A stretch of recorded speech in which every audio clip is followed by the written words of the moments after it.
Alors, c'est parti. La dérivée d'une puissance est très importante. Alors, pour la démontrer, en fait, je vais déjà tout de suite vous montrer la formule. La dérivée d'une fonction avec une puissance, ce serait par exemple y égale à x cube. Ok? On est d'accord? On est d'accord que c'est une fonction avec une puissance. Et que je voudrais dériver ça. Ok? Qu'est-ce qu'on me dit? On me dit que la puissance, je vais la mettre tout devant. Ok? Donc dans ce cas-ci, c'est 3. Fois, je prends ma fonction, mais je lui enlève un exposant. Ça veut dire au lieu d'avoir x cube, je n'ai plus que x au carré. Fois la dérivée de ma fonction. C'est quoi la dérivée dans ce cas-là de la fonction? X prime. Pas x cube prime. X, c'est-à-dire le f, c'est ce qui est en dessous de mon exposant. Donc c'est 3 fois x au carré fois la dérivée de x. Voilà comment je vais devoir dériver par exemple à x cube. D'ailleurs, c'est tout à fait ce que je vous avais dit dans des vidéos précédentes. Souvenez-vous quand on traçait des fonctions dérivées. Quand j'avais une fonction cube, la fonction dérivée, c'était une fonction x carré. Quand j'avais une fonction x carré, sa fonction dérivée, c'était une x. Et ainsi de suite, parce qu'on enlevait chaque fois un exposant. C'est ça qu'on fait ici. On voit que quand j'ai une fonction avec un exposant et que je dois dériver, je mets l'exposant devant, j'enlève un exposant à celui qui est déjà là, et puis je dérive la fonction qui est en dessous.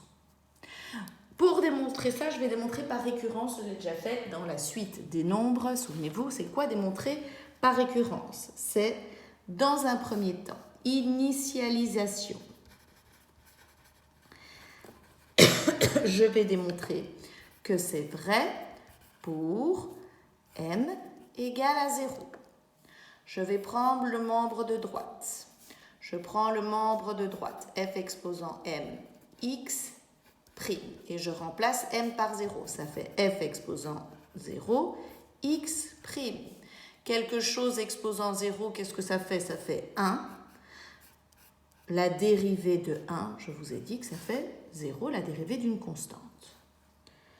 Je vais prendre le membre de droite et je vais remplacer le membre de droite m par 0. Ça fait quoi? Ça fait 0 fois f de 0 moins 1, x fois f' de x.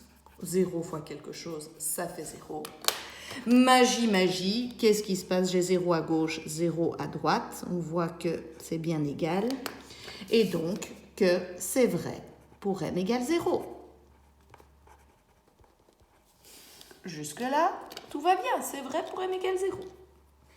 Maintenant, je vais démontrer je vais utiliser l'hérédité. C'est quoi l'hérédité pour ceux qui se souviennent de la suite de nombres? Je vais démontrer que c'est vrai pour tout m en supposant que c'est vrai pour m moins 1. Alors, comment est-ce qu'on fait ça? Je démarre de mon membre de gauche ici. F exposant m fois x. Sans mettre le prime. D'accord pour l'instant.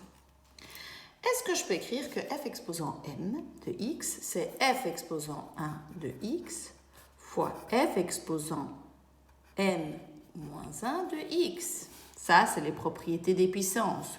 Quand j'ai par exemple x exposant 3, je peux dire que c'est x exposant 1 fois x exposant 2. 2 plus 1, ça fait 3. Et bien là, 1 plus m moins 1, ça me fait bien m. Ok, super.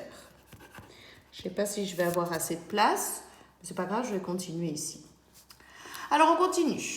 On y va, c'est parti. Alors, mais ce n'est pas f exposant m de x, c'est f exposant m de x dérivé. Donc je vais prendre la dérivée de ce truc-là, mais du coup, je prends la dérivée de tout ce truc-là. Ok, on continue. La dérivée de ça, c'est la dérivée d'un produit.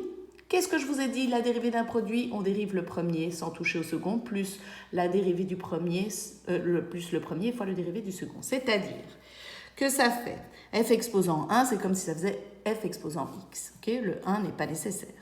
Donc je dérive le premier sans toucher au second, plus le premier fois la dérivée du second. Ok. On continue. Je vais continuer ici. Alors, f de x', je peux l'écrire que c'est f' de x. On peut l'écrire comme ça. Fois f exposant m moins 1 fois x. Plus f de x, donc tout le début je réécris tel quel, fois la dérivée de ce bazar-là. Ça veut dire quoi ça? Je vous ai dit qu'on va supposer que c'est vrai pour m-1. C'est-à-dire que je vais appliquer cette formule, non pas pour m, mais pour m-1. C'est-à-dire que qu'est-ce que je dois faire? Quand j'ai f exposant m-1, je dois mettre le m-1 devant, fois, je mets le m-1 devant, fois f exposant m-1 moins 1, ça fait m-2, fois la dérivée de ma fonction f ici. D'accord? J'applique tout simplement la formule ici, parce que je suppose que c'est vrai pour m-1, mais je l'applique pour, non pas pour exposant m, mais exposant m-1. Donc le m ici, je le remplace par m-1, le m qui est ici, je le remplace par m-1, le m-1 qui est ici, je le remplace par m-1 moins 1, m-2, et le reste, je l'écris tel quel. Jusque-là, on est super. Alors, le m-1 ici, qu'est-ce que je vais faire? Je vais le mettre tout devant. Je prends mon temps, exposant m-1 fois x, plus, je peux mettre le m-1 devant, en bougeant un peu les termes, ça change strictement rien. Alors vous allez me dire, mais madame, pourquoi vous faites ça? Tout simplement parce que je vais faire la distributivité. Je vais distribuer le m avec tout ça, et le moins 1 par la suite avec tout ça. Qu'est-ce que ça me donne? Ben, le premier terme, il bouge toujours pas, ok? Ça fait f' de x fois f exposant moins 1 de x, plus m fois f de x fois f exposant m moins 2 de x fois f' de x. J'ai donc distribué ça, le m par tout ça, et je vais distribuer maintenant moins 1 fois tout ce truc-là, donc ça fait moins f de x fois f exposant m moins 2 de x fois f' de x. Oh là là, les amis, on y est presque. Alors, tout ça, regardez, on est d'accord que ceci, c'est quoi? F de x fois f m-2 de x fois f' de x, enfin pas tout ça, pardon, jusqu'ici.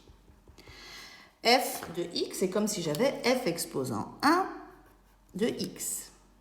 Alors de nouveau, j'applique les propriétés des exposants. Quand j'ai exposant 1, exposant m-2, je peux additionner les exposants. 1 plus m-2, ben, tout ça, ça fait f exposant m-1 de x.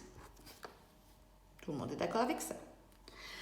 Ben ça aussi, ça fait f exposant m-1 de x.